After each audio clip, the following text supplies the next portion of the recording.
Donc, effectivement, je vais vous parler de l'accès aux soins des personnes les plus précaires et des difficultés que les établissements du groupe SOS a rencontrées pendant cette période de crise. Quelques mots sur le groupe SOS. C'est une entreprise sociale qui lutte contre toutes les formes de discrimination à travers 9 secteurs d'activité allant de la petite enfance jusqu'aux seniors. C'est 1,6 million de bénéficiaires et qui sont accompagnés par les 21 500 salariés dont je fais partie aujourd'hui. Et je crois que c'est le premier groupe européen du secteur. C'est ça. Pour ma part, je suis infirmière coordinatrice sur le dispositif des lits halte soins santé hors les murs. Qu'est-ce que c'est les lits halte soins santé? Donc, les lits halte soins santé accueillent des personnes sans domicile fixe qui nécessitent des soins suite à une maladie, un accident. Il faut savoir que sans ce dispositif et avec un retour à la rue, les personnes peuvent se retrouver aux urgences dans un état de santé plus important qu'au départ. Bien sûr. On va un peu revenir sur le sujet qui nous réunit du coup, donc la gestion pendant le premier confinement. Pour notre part, c'est ce qui nous a fait prendre conscience de la vraie difficulté de l'accès aux soins.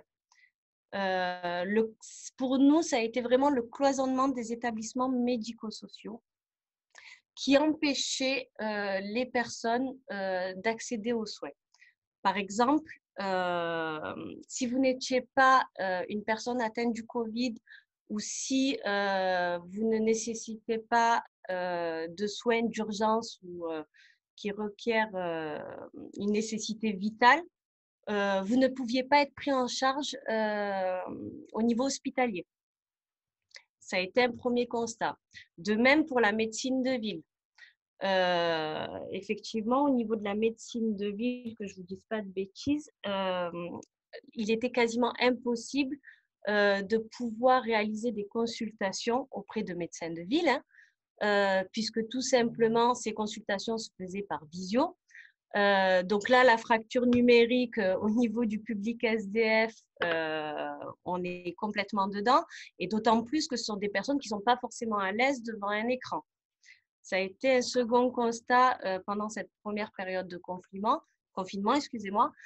d'autant plus que les dispositifs d'accueil d'urgence ou les dispositifs d'accueil sociaux ont connu un arrêt total au niveau des intervenants extérieurs. Il était très compliqué de faire intervenir un professionnel comme des kinés, par exemple, qui venaient habituellement sur les sites, et là, ça n'a plus du tout été possible. Face à ce constat, il a fallu, et nous avons réagi très vite, puisque notamment au niveau des accueils d'urgence, puisque les professionnels sociaux et les acteurs de santé de ces établissements-là ont accueilli et accompagné des personnes sans domicile fixe à l'hôtel. Ce qui a permis, dans un premier temps, de justement réduire les risques de contamination grâce à la distanciation, chose qui était impossible au niveau des établissements d'accueil collectif. Mais Célia vous en parlera un peu plus tard, parce qu'elle est concrètement infirmière coordinatrice dans un dispositif d'urgence. Et ça nous a aussi permis de mettre en place une équipe mobile, donc composée de travailleurs sociaux et de soignants pour intervenir au plus près, au pied des personnes que nous avions accueillies dans les hôtels et auprès des structures d'hébergement un peu plus sociales. Il n'y avait pas du tout d'accès médical.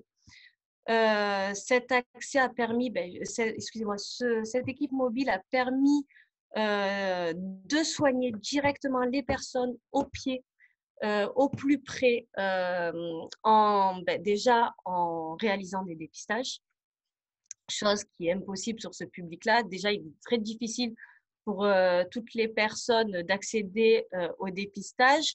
Vous imaginez bien qu'une personne sans domicile fixe, prendre rendez-vous, aller dans un laboratoire, c'est quasiment impossible. L'objectif, c'était aussi de dépister ces personnes-là et grâce à l'équipe mobile, ça a pu être possible. Ça a permis aussi d'équiper ces personnes de masques, de gel hydroalcoolique dans un environnement sain au niveau des hôtels. Toutes ces mesures ont été maintenues après le confinement. Et nous savions qu'il était impératif justement de continuer à proposer des soins médicaux au plus près des personnes, donc dans les hôtels pour les personnes accueillies, et toujours avec cette idée d'aller vers ces personnes. Et cette idée justement de décloisonnement, j'en viens un peu au dispositif pour lequel je suis infirmière coordinatrice aujourd'hui, c'est l'essence même des LHSS hors les murs. Puisque ce dispositif innovant, il a été conçu justement pour accompagner au pied des patients, puisqu'on a une équipe mobile qui se déplace, de permettre aussi de maintenir des hébergements pour ces personnes, parce que c'est vrai que quand on est accueilli dans une structure sociale, on n'est pas outillé pour accueillir ces personnes. L'avantage de cette équipe mobile, c'est qu'elle va aller dans ces structures-là, elle va prendre en charge, grâce à ses compétences sanitaires, la partie médicale, et elle va aussi outiller les professionnels à accompagner cette personne-là. Un autre aspect aussi de ce dispositif, c'est aussi d'aménager l'environnement de ces personnes-là, puisqu'on peut se retrouver dans des chambres d'hôtel, on peut se retrouver dans des endroits avec 2 personnes, avec une douche collective.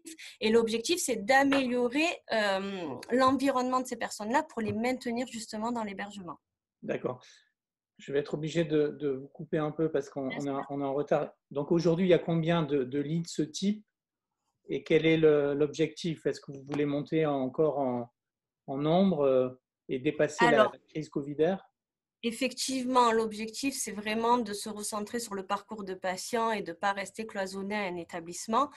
Nous allons aller de plus en plus sur ce type de dispositif. Aujourd'hui, les LHSS hors les murs, c'est 15 places. LHSS, c'est Lit halte soins santé. voilà, l'IALT Hors soins les santé. murs, c'est la partie mobile. Donc, c'est les compétences de cette structure vers l'extérieur. C'est 15 places et au vu justement de ce système médico-social trop cloisonné, nous allons tendre vers ce type de dispositif innovant. D'accord, merci beaucoup Narges. Narges, je vais donner la parole à Célia qui est aussi du groupe SOS pour compléter parce que vous travaillez donc dans un centre d'hébergement d'urgence. Un témoignage peut-être sur la crise du Covid. Est-ce qu'elle a particulièrement touché le public de SDF ou elle a finalement épargné un peu cette population très exposée en fait? Absolument. Merci déjà d'avoir fait appel à nous pour pouvoir échanger autour de l'accès aux soins les plus précaires. Effectivement, il y a un peu 2 lectures différentes. Il y a quelque part, je trouve que la population précaire qu'on accueille a été fort heureusement épargnée par la contamination, en tout cas au sens large, mais la crise sanitaire a mis en difficulté le travail des professionnels et évidemment en première ligne les personnes sans domicile fixe. Donc, ce qui a quand même permis de mettre en lumière les difficultés et puis de pouvoir tenter d'y répondre dans l'urgence lors du premier confinement notamment, et puis après, au vu de l'analyse et des difficultés, de pouvoir réajuster sur le deuxième confinement. Voilà, donc on a eu une première nécessité de reloger les personnes, en tout cas une partie des personnes pour désengorger nos dortoirs, qui sont initialement des dortoirs de 12, et de pouvoir les reloger aussi grâce aux financements qui ont été mobilisés pour ça, de reloger ces personnes-là, les plus fragiles en tout cas, dans des hôtels. ce qui nous a du coup permis de mobiliser les équipes, soit par des bénévoles en télétravail, des professionnels bénévoles en télétravail, soit par les professionnels du site pour pouvoir se mobiliser sur l'extérieur et aller soutenir et accompagner les personnes relogées. Ça a mis en lumière effectivement, enfin nous on a constaté qu'il y a eu beaucoup d'accès gelés en fait en termes d'entrée sur les dispositifs de soins, sur les dispositifs d'hébergement avec soins, et puis sur l'accès à l'hospitalisation par exemple, puisque l'hôpital lui-même était assez engorgé par les problématiques Covid. Il y a eu aussi un accès difficile au dépistage à la Covid. Mais on a pu développer un partenariat avec l'IHU de la Timone pour pouvoir, plutôt qu'orienter les personnes sans domicile sur du dépistage, avec des lieux, des labos saturés, pouvoir nous dépister en interne, avec le soutien de l'IHU et la recherche-action Homeless Covid également. D'accord.